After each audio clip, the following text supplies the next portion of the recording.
Once upon a time, in the whimsical world of Whoville, there lived a character as curious as he was cranky, the infamous Grinch.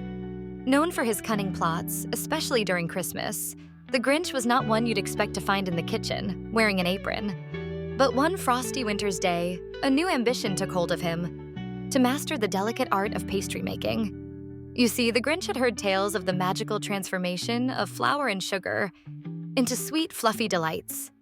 Intrigued by this alchemy, he decided to try his hand at baking, hoping to craft a pastry so perfect it would astonish even the cheer-filled Whos.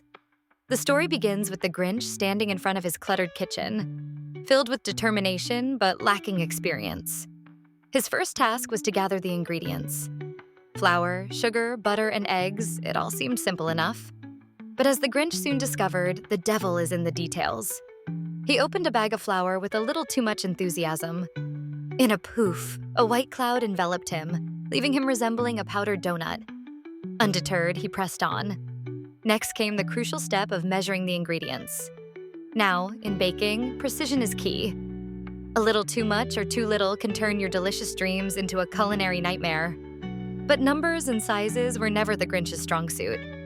He proceeded with a strange kind of gusto, using his hands to measure rather than the provided measuring cups.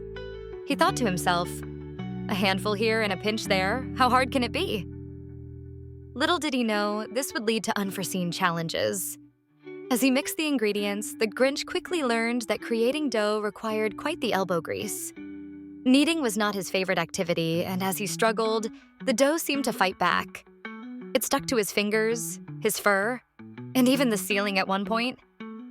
Yet he persevered, finally managing to shape it into a somewhat uneven ball. He wiped a smudge of dough from his nose and clumsily plopped the ball onto a baking sheet. With a sigh of relief, the Grinch believed the hardest part was over.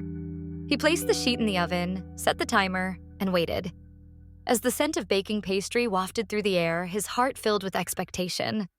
But alas, as the timer chimed, he swung open the oven door to reveal his creation.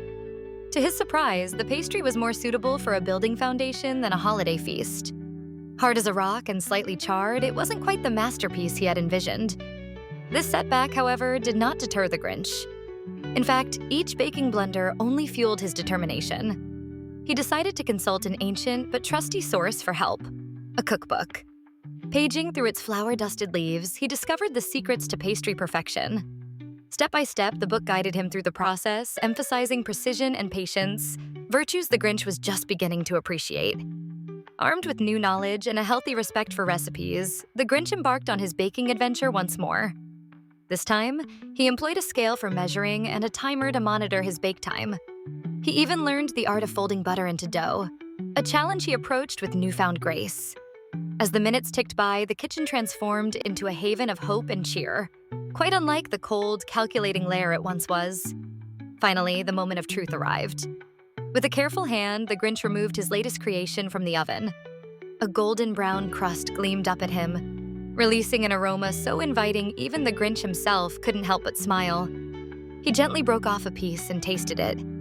Delight filled his senses as he realized he had achieved what once seemed impossible: a pastry worthy of the Who's praise. In the end, the Grinch's foray into baking taught him a lesson more valuable than any recipe. It was not merely about creating the perfect pastry, but about persistence, learning from mistakes, and the joy of accomplishment.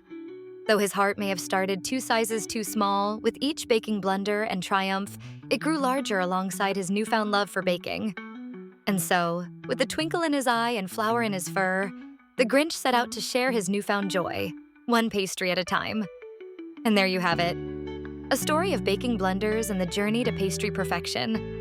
A tale of the Grinch who found warmth in the heart of his kitchen. A place where generosity and joy can rise like the very dough he once struggled to master.